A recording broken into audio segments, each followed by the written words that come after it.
பார்த்திபன் கனவு பாகம் 3 அத்தியாயம் 8 வேஷதாரி. இப்போ குந்தவைக்கும் நம்மளுடைய மகேந்திரனுக்குமே பார்க்குறாங்க, யார் இது? ராஜவம்சத்து ஆள் மாதிரி இருக்கே, இவ்வளோ ஆச்சான பாகுவா, நம்ம வரதை பார்த்துமே எதிர் திசையிலே கடந்து போறாரே, ஒருவேளை இந்த தேசத்தை சேர்ந்தவரா இல்லாம இருக்குமோ, அதனால நம்ம யாருன்னு தெரியாம கடந்து போறாங்களோ அப்படின்னு சொல்லிட்டு அண்ணனும் தங்கச்சியும் பேசிக்கிறாங்க.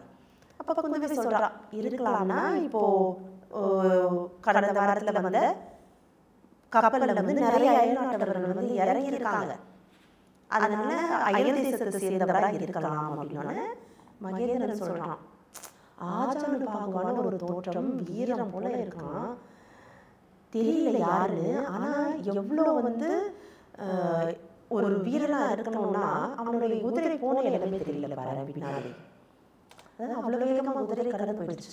இவங்க இந்த சம்பாஷணை கொஞ்சம் அந்த 2-3 நொடிகளிலேயே குதிரை கடந்து போன இடம் தெரியல, எங்க போச்சுன்னே தெரியாத அளவுக்கு. அப்ப எவ்வளவு பெரிய மாவீரனா இருக்க முடியும்? அந்த குதிரை ஏற்றத்திலையோ இல்ல அதை எடுத்து செல்றதுலையோ எந்த பாதையில செலுத்தணுங்கிறதுலையோ நல்ல கை தேர்ந்தவனால தானே இதை செய்ய முடியும். அப்போ சொல்லிக்கிறாங்க, எங்கே போக போகிறாங்க? காஞ்சிக்கு தான் போவாங்க, காஞ்சியில் தானே ரத்ன வியாபாரம் செய்ய முடியும் அப்படின்னோடனே மகேந்திரனுக்கு ஞாபகம் வருது. நீ ரத்ன வியாபாரி ஒருத்தனை பார்த்தேன்னு சொன்னியே, அவன் வந்தானா அப்படின்னு கேட்டோன்னே, இல்லை அண்ணா வரலை அப்படின்னு சொல்லிட்டு இவன் யோசிக்கிறான். ஒருவேளை நான் நினச்சது சரியாக இருந்ததுன்னா அவன் நிச்சயமாக அரண்மனை பக்கம் வரமாட்டான். அப்படி அவன் என்ன நினச்சா குந்தவி அப்படின்னு பார்த்தீங்கன்னா, இதே இடத்துல 3 வருடங்களுக்கு முன்னாடி அவன் பார்த்த வீரன், யார் அந்த வீரன்? விக்ரமன். அவன் மட்டும் விக்ரமனாக இருந்திருந்தான் அவன் நிச்சயமாக அரண்மனை பக்கம் ரத்னத்தங்களை எடுத்துக்கிட்டு வந்திருக்க மாட்டான், வரவே மாட்டான், அது உறுதி. ஆனால் ஒரே மாதிரி முகத்தோற்றம் எப்படி இருக்க முடியும்? அவனை தான் கொண்டு போயிட்டு அப்பா செண்பகத்தீவில் விட்டுட்டு வந்துட்டாரு, அதுவும் நாடு கடத்தியாச்சு.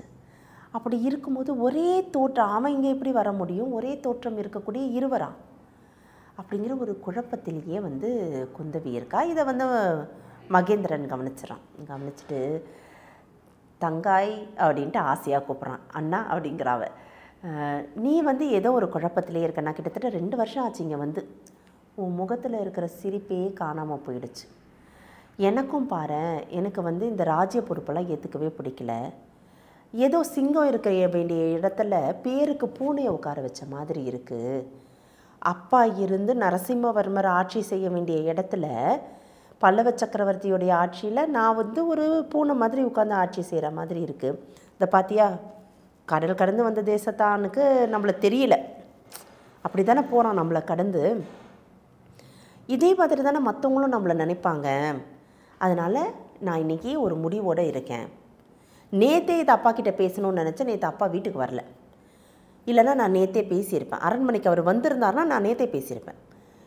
அதனால் நான் ஒரு முடிவோடு இருக்கேன், இந்த ராஜ்ய பாரத்தை அவர்கிட்டயே கொடுத்துட போகிறேன் அப்படின்னோடனே, அண்ணா நீ அப்படிலாம் நினைக்கிறது தப்பு, நீ நல்லா தான் ஆட்சி புரிகிற, உனக்கு ஏன் அதில் சந்தேகம்?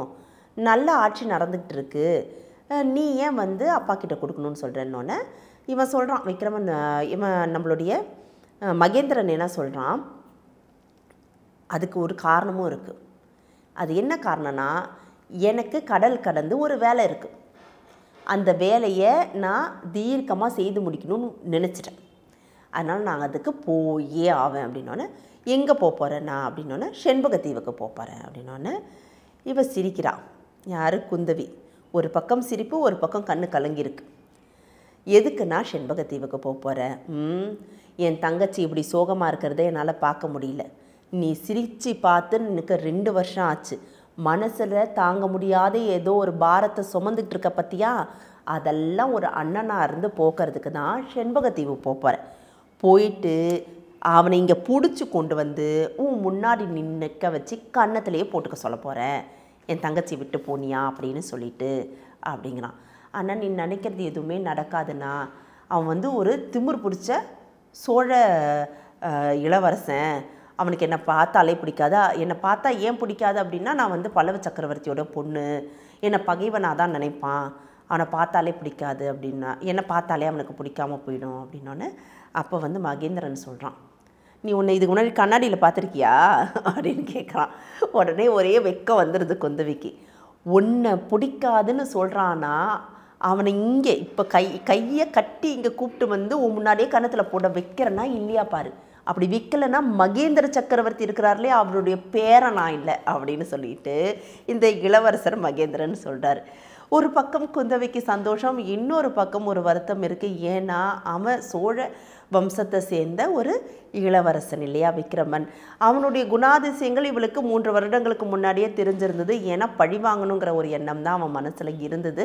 அப்பாவை பற்றின நல்ல அபிப்பிராயம் இல்லை அப்படிங்கிறதுனால அவருடைய மகளான குந்தவி ஏன் மேலேயும் அவனுக்கு நல்ல அபிப்பிராயமோ ஒரு காதலோ இருக்காது அப்படிங்கிற அந்த எண்ணம் அவளுக்குள்ளேயும் இருந்தது. அதனாலேயே அவன் மறுக்கிறான். இருந்தாலும் இந்த சம்பாஷணைகள் இவங்க பேசிக்கிட்டே வராங்க. ஒரு பக்கம் அவளுக்கு சந்தோஷம், ஒரு பக்கம் கண்கள் கலங்கி அவளுடைய அண்ணன் எவ்வளோ பாசமாக இருக்கான் இல்லையா, அதனால் அவளுடைய கண்கள் கலங்கி இப்படியே பேசியே அவங்க அரண்மனைக்கு வந்துடுறாங்க. அரண்மனையில் வந்தோடனே மகேந்திரன் அவனுடைய இடத்துக்கு போயிடுறான். குந்தவி அவளுடைய அந்தப்புறத்துக்கு வரான். அந்தப்புறத்தில் இவளுடைய அந்தப்புறத்தில் அவருடைய அப்பா வந்தான், நம்மளுடைய நரசிம்ம சக்கரவர்த்தி வந்தால் உட்கார்றதுக்குன்னு ஒரு அரியணை இருக்குது.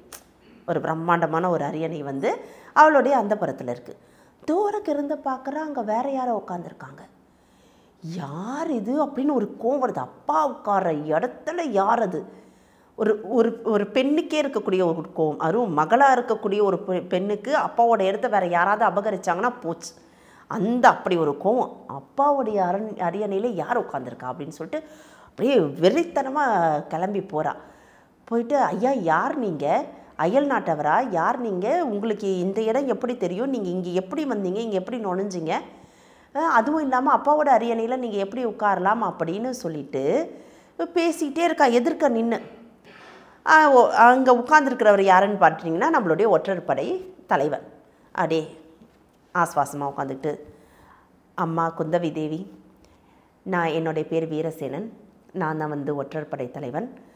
சில சூட்சமங்கள் உங்ககிட்ட கேட்டு தெரிஞ்சுக்கிட்டு போகணும், சில ரகசியங்கள் உங்ககிட்ட இருக்குங்கிறதுனால அந்த ரகசியங்களை நான் தெரிஞ்சுக்கிட்டு போகலாங்கிறதுக்காக தான் நான் இங்கே வந்தேன். அதை பற்றி நீங்கள் சொல்லிட்டீங்கன்னா நான் கிளம்பிடுவேன். ஒற்றற்படை தலைவனா இது எனக்கு கொடுத்த வேலை, சக்கரவர்த்தி எனக்கு கொடுத்த வேலை. கொஞ்சம் உங்களால் சொல்ல முடியுமா என்னோடய கேள்விகளுக்கெல்லாம் அப்படின்றார்.